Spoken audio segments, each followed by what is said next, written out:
Today I'm making spicy meatballs and spaghetti. What we need is lean steak mince, some spaghetti, some passata, which is sieved tomatoes, a couple of chillies, an egg, a garlic clove and some fresh basil.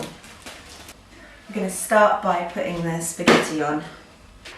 I always break it in two. I use about 100 grams per person. While the kettle's boiling, we're going to start on the meatballs. So chop up a couple of chillies and a garlic clove, or two, if you like it really garlicky. So just keep chopping them together even once they're in little pieces. We want them to be really fine. The kettle's boiled, so we're going to pour that over the spaghetti. And we want loads and loads of water in there. Some salt in there. And bring that to the boil. Now it's the meatballs. We're just going to use steak mince, chilli and garlic for them, and some egg to bind it all together. We are going to need to season them as well though with salt and pepper. And any other herbs or spices you might want to use. I've got some ground coriander lying around, so I'm just going to put a tiny bit of that in there, but this is optional. It's actually the first time I'm doing this.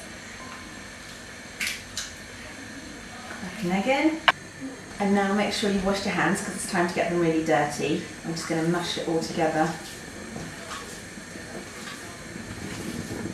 Oh, pasta's boiling. I need to turn the heat down so it just keeps simmering. When it's all mushed up together, we can start making little balls out of it. I like to make them quite small, so they're little bite-sized pieces. Just makes them easier to eat. And we're going to make the sauce. Put a bit of olive oil on a shallow frying pan.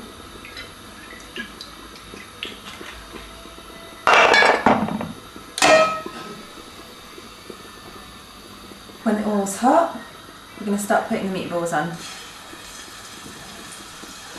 And we want to brown the meatballs on all sides. While they're frying, we're just going to chop up one more clove of garlic.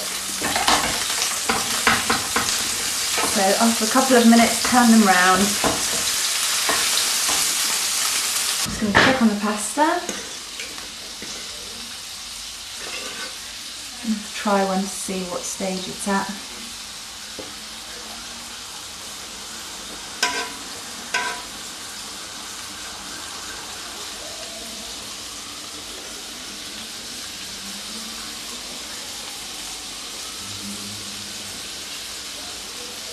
Really nearly done. A couple more minutes. And they don't need to be cooked completely through. As long as they're nice and brown, if they're a little bit rare inside, that's fine because they'll just carry on cooking in the sauce. So put the chopped clove of garlic over the top and cover them in the passata. It would help if you opened it first. And get a nice big handful of the basil.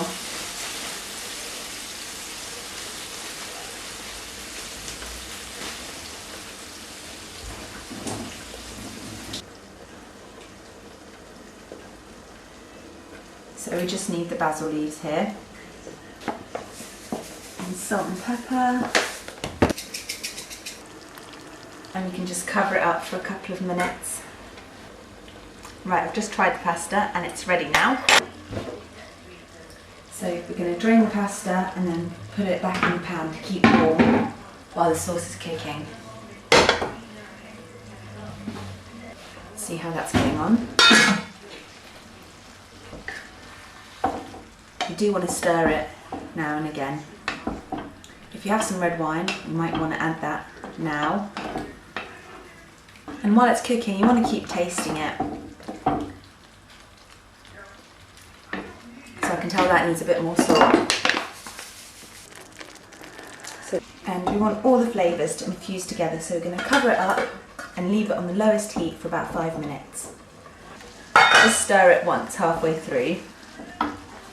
After about 5 minutes of simmering, it's ready. So we turn the heat off and we're going to mix it in with the spaghetti. Careful now while you're mixing in not to destroy the meatballs. Just gently mix it in. Spicy meatballs and spaghetti and a tomato sauce.